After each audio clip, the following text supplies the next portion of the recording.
Hello दोस्तों, स्वागत है आपका स्टडी राइज यूट्यूब चैनल पर। तो हमारी यूपी टेट की सीरीज़ चल रही है जिसमें आज हमने टॉपिक लिया है सोशल स्टडी यानी कि सामाजिक अध्ययन का। तो ये मॉक टेस्ट हमारा सेकंड है। इससे पहले एक करा दिया गया था, जिसने वो नहीं देखा तो प्लेलिस्ट में जाके देख सकते हैं। ठीक है, तो चलिए फिर आज का वीडियो स्टार्ट करते हैं, टॉपिक स्टार्ट करते हैं। तो जिसने अभी तक चैनल सब्सक्राइब नहीं किया है तो जल्दी से सब्सक्राइब कर दें और बेल आइकन को भी प्रेस कर लें, जिससे कि वीडियो की नोटिफिकेशन आपके पास सबसे पहले पहुंच जाए। तो चलिए फिर देखते हैं, शुरू करते हैं हमारे पहले क्वेश्चन से। तो आज का हमारा पहला क्वेश्चन दिया है, निम्न में से कौन सा एक राजनीतिक अधिकार है? शिक्षा का अधिकार, कार्य का अधिकार, अभिव्यक्ति की स्वतंत्रता का अधिकार या फिर मतदान का अधिकार? तो हमारा राजनीतिक अधिकार है, ये है मतदान का अधिकार। ठीक है, एक राजनीतिक अधिकार है, ये है मतदान का अधिकार। तो मतदान का अधिकार एक राजनीतिक अधिकार है। मूल संविधान में मतदान की आयु सबसे पहले 21 वर्ष निर्धारित की गई थी। मूल संविधान में मतदान की आयु 21 वर्ष निर्धारित की गई थी, लेकिन 61वें संविधान संशोधन के बाद 1991 द्वारा मतदान की आयु 21 वर्ष से घटाकर 18 वर्ष कर दी गई। ठीक, और भारत में 25 जनवरी को राष्ट्र मतदाता दिवस मनाया जाता है। कब मनाया जाता है? 25 जनवरी को राष्ट्र मतदाता दिवस मनाया जाता है।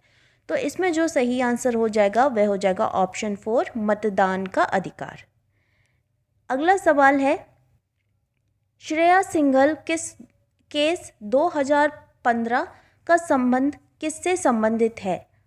अनुच्छेद 21 से, आईटी एक्ट 2000 के अंतर्गत सेक्शन 66 के निरस्तीकरण से संबंधित, या फिर निवारक नज़रबंदी से संबंधित नियम, या महिलाओं की गिरफ्तारी से संबंधित नियम? तो श्रेया सिंघल केस 2015 का संबंध किससे है? तो ये है आईटी एक्ट 2000 के अंतर्गत सेक्शन 66 के निरस्तीकरण से संबंधित है। ठीक है, इसमें जो सही आंसर हो जाएगा वह हो जाएगा ऑप्शन 2। अगला प्रश्न है, सुमेलित कीजिए। अब हमें सम्मेलन करना है सूची 1 को सूची 2 से। तो किसकी स्थापना किसने की ये हमें बताना है। ठीक है, तो सबसे पहले दिया है आर्य समाज।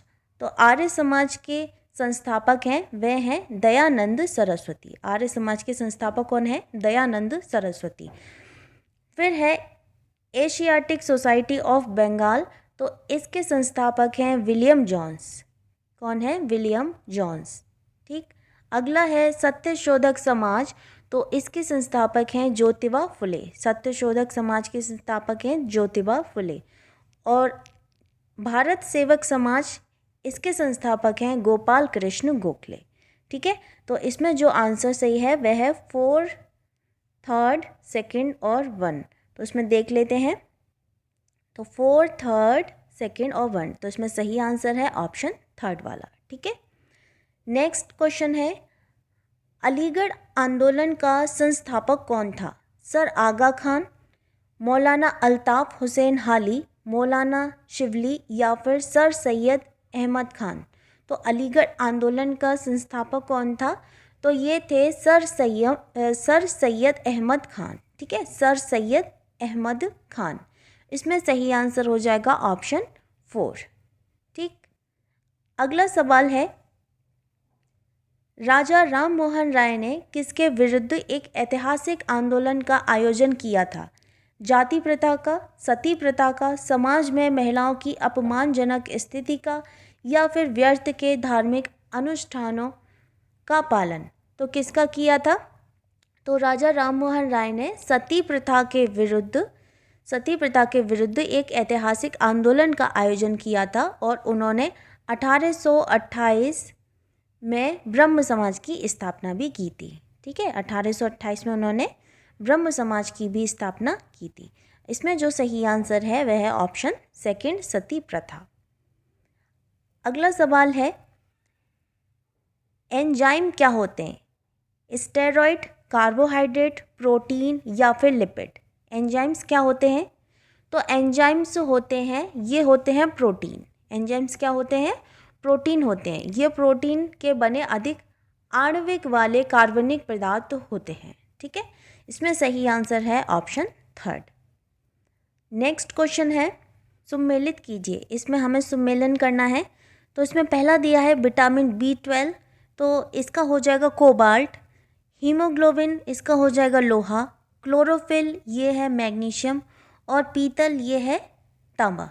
ठीक है, तो इसमें जो सही आंसर हो जाएगा वो हो जाएगा, सबसे पहले क्या है विटामिन B12 का, ये है सेकंड, फिर उसके बाद है फोर्थ, फिर उसके बाद है फर्स्ट और फिर थर्ड। ठीक है, तो इसमें जो सही आंसर है वह है ऑप्शन फर्स्ट। सही आंसर हो जाएगा ऑप्शन फर्स्ट। ठीक है, चलो नेक्स्ट है, इंडिका पुस्तक का लेखक कौन था? आइत्सिंग, मेगास्थनीज, फायान या फिर वेनसांग। तो इंडिका पुस्तक का लेखक ये कौन था? ये था मेगास्थनीज। यह यूनान का राजदूत था और सेल्यूकस ने मेगास्थनीज को चंद्रगुप्त मौर्य के दरबार में भेजा था। और ये जो पुस्तक है इंडिका पुस्तक, इस पुस्तक में संपूर्ण मौर्य साम्राज्य के शासनकाल का विवरण लिखा है। ठीक है, और साथ ही साथ इसमें समाज और अर्थव्यवस्था पर महत्वपूर्ण प्रकाश डाला है। तो इसमें जो सही आंसर है वह है ऑप्शन सेकंड, मेगास्थनीज। अगला है, अशोक के शिलालेख किस लिपि में खुदे हुए हैं? मगधी, ब्राह्मी, पाली या फिर देवनागरी लिपि। तो अशोक के शिलालेख यह ब्राह्मी लिपि में लिखे गए हैं या खुदे हुए हैं। ठीक है, इसमें सही आंसर है ऑप्शन सेकंड। अगला प्रश्न है, निम्न में से किसने और कब पहली बार अशोक के शिलालेखों का अर्थ स्पष्ट किया था? वर्ष 1810 हैरी स्मिथ, वर्ष 1787 जॉन टावर, वर्ष 1825 चार्ल्स मेटकॉफ या फिर वर्ष 1837 जेम्स प्रिसेप। तो ये वर्ष 1837 में जेम्स प्रिंसेप ने अशोक के शिलालेखों का अर्थ स्पष्ट किया था। ठीक है, इसमें सही आंसर है ऑप्शन 4। नेक्स्ट क्वेश्चन है, दिल्ली के सुल्तानों की राजकीय भाषा कौन सी थी? अरबी, उर्दू, तुर्की या फिर फारसी। तो दिल्ली के सुल्तानों की राजकीय भाषा ये थी फारसी। सल्तनत कालीन अधिकतर ग्रंथों को भी फारसी भाषा में ही लिखा गया है। तो इसमें सही आंसर है ऑप्शन 4। अगला है, निम्नलिखित में से दिल्ली का पहला प्रभुत्व संपन्न सुल्तान कौन था? कुतुबुद्दीन ऐबक, बलबन, अलाउद्दीन खिलजी, इल्तुतमिश।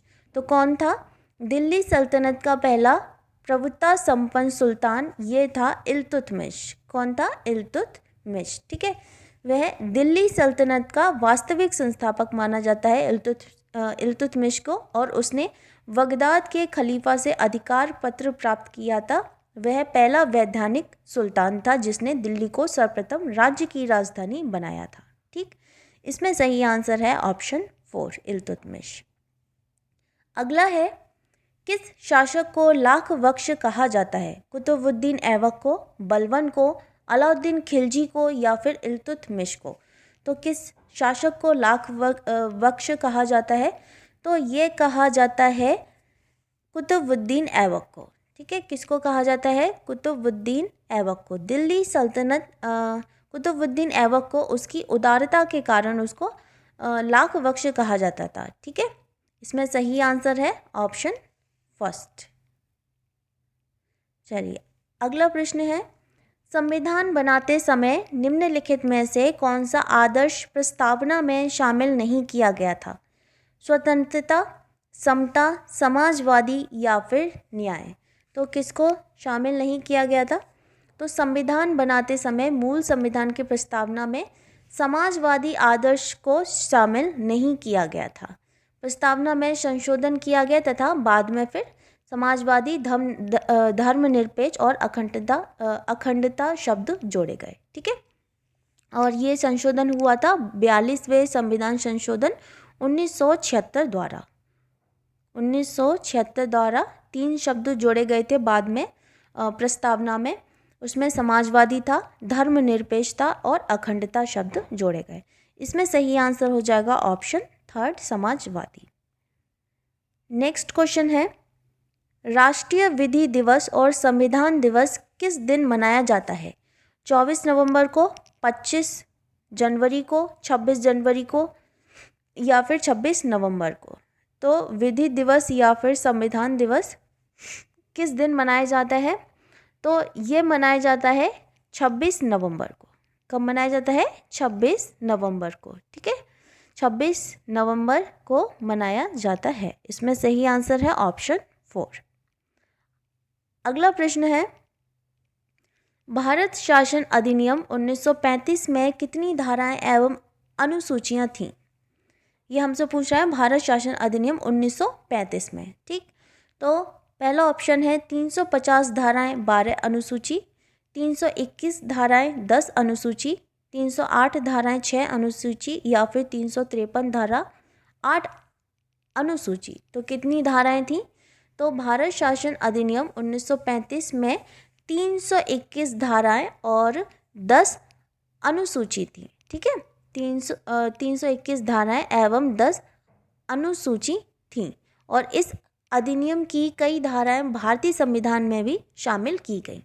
तो इसमें जो सही आंसर है वह है ऑप्शन सेकंड। नेक्स्ट क्वेश्चन है, संविधान सभा के संवैधानिक सलाहकार कौन थे? BV Rao, BN Rao, doctor Bhimrao Ambedkar या फिर गोपाल कृष्ण गोखले? तो संविधान सभा के संवैधानिक सलाहकार कौन थे? तो ये थे BN राव। ठीक है, कौन थे? BN राव। इसमें सही आंसर है ऑप्शन सेकंड। ठीक, कौन थे? BN राव। नेक्स्ट है, भारतीय संविधान की प्रस्तावना में निम्नलिखित में से किस अभिव्यक्ति का प्रयोग नहीं किया गया है? सर्वसत्ताधारी लोकतंत्रीय गणराज्य, संघीय वयस्क मताधिकार या फिर 2 और 3 दोनों?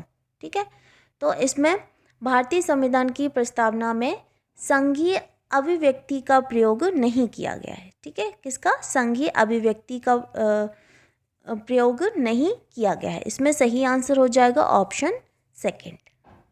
नेक्स्ट है, एरेनियोलॉजी है बरूथियों का अध्ययन, मकड़ियों का अध्ययन, मधुमक्खी पालन या फिर एफिंडो का अध्ययन? तो किसका अध्ययन है ये? तो ये है मकड़ियों का अध्ययन। ठीक है, मकड़ियों का अध्ययन किया जाता है। इसमें सही आंसर हो जाएगा ऑप्शन सेकंड। अगला प्रश्न है, रेशम के कीड़े किन पर पलते हैं? तुलसी के पत्ते पर, मलबरी या फिर शहतूत के पत्ते पर, करी के पत्ते पर या फिर गुलाब के पत्ते पर? तो किस पर पलते हैं रेशम के कीड़े? तो ये पलते हैं मलबरी या फिर शहतूत के पत्ते पर। ठीक है, मलबरी या फिर शहतूत के पत्तों पर पलते हैं। और रेशम पालन को क्या बोला जाता है? इनको बोला जाता है सेरीकल्चर। रेशम पालन को क्या बोला जाता है? इनको बोला जाता है सेरीकल्चर। ठीक, इसमें सही आंसर हो जाएगा ऑप्शन सेकंड। अगला है, कुफरी किस फसल की किस्म है? कुफरी किस फसल की किस्म है? आलू की, संतरा की, शलजम की या फिर केला की? तो जो कुफरी है यह आलू की किस्म है। कुफरी है ये किसकी? आलू की किस्म है। ठीक है, इसमें सही आंसर है ऑप्शन फर्स्ट। नेक्स्ट है, चाय का जन्म स्थान कहाँ है? भारत, इंग्लैंड, चीन या फिर अफ्रीका? तो चाय का जन्म स्थान कहाँ पर है? ये है चीन में। चाय का जन्म स्थान चीन को माना जाता है। भारत में चाय की परंपरा शुरू करने का श्रेय गवर्नर जनरल लॉर्ड वेंटिक को दिया जाता है। ठीक है, इसमें सही आंसर हो जाएगा ऑप्शन 3 चीन। नेक्स्ट, नारियल उत्पादक राष्ट्रों में भारत का कौन सा स्थान है? नारियल उत्पादक राष्ट्रों में भारत का कौन सा स्थान है? प्रथम है, तृतीय है, द्वितीय है या फिर चतुर्थ है? तो कौन सा स्थान है?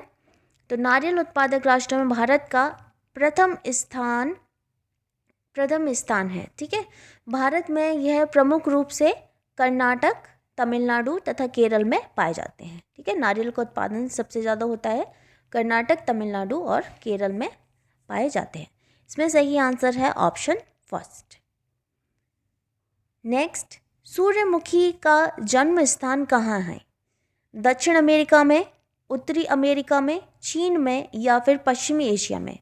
तो सूर्यमुखी का जन्म स्थान कहाँ है? तो ये है उत्तरी अमेरिका में। ठीक है, कहाँ है? उत्तरी अमेरिका में। इसमें सही आंसर है ऑप्शन सेकंड। शीर्ष केसर उत्पादक राज्य कौन सा है? हिमाचल प्रदेश, जम्मू कश्मीर, पंजाब या फिर केरल? तो शीर्ष केसर उत्पाद राज्य है वह है जम्मू कश्मीर। यह एक सुगंध देने वाला पौधा होता है केसर। इस पौधे का वर्तिकाग्र भाग खाद्य रूप में प्रयोग किया जाता है। ठीक है, इसमें सही आंसर है ऑप्शन सेकंड।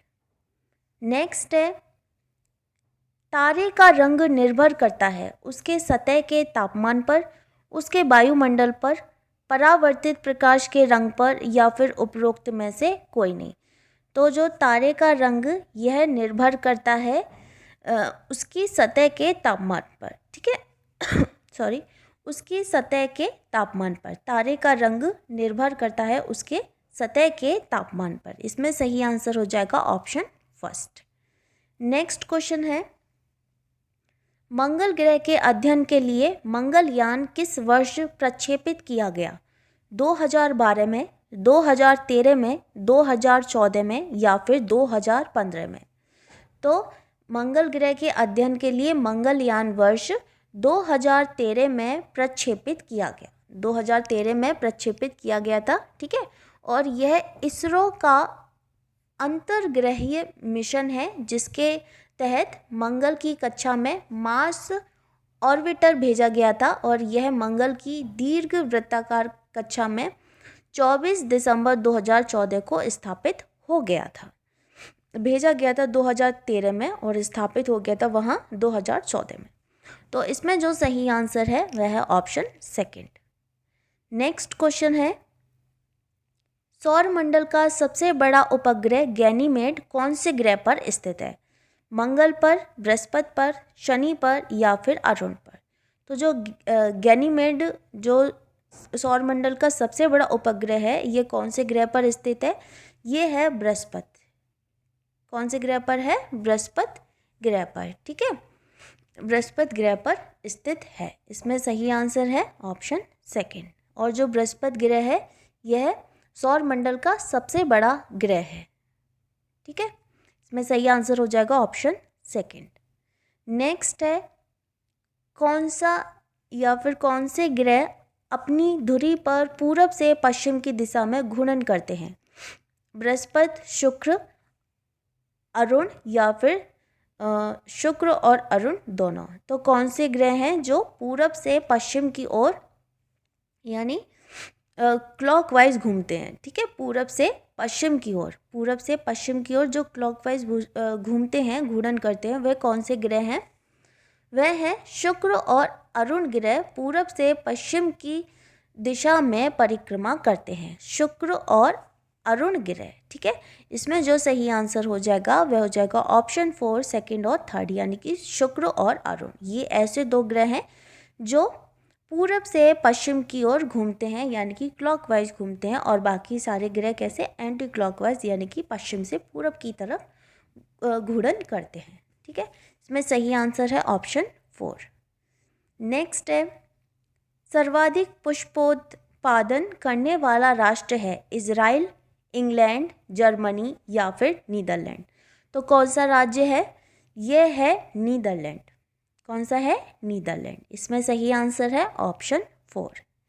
ठीक, तो ये थी आज की वीडियो। उम्मीद करती हूँ आपको पसंद आई होगी। अगर वीडियो पसंद आती है तो वीडियो को लाइक करें, कमेंट करें और शेयर करें अपने दोस्तों के साथ।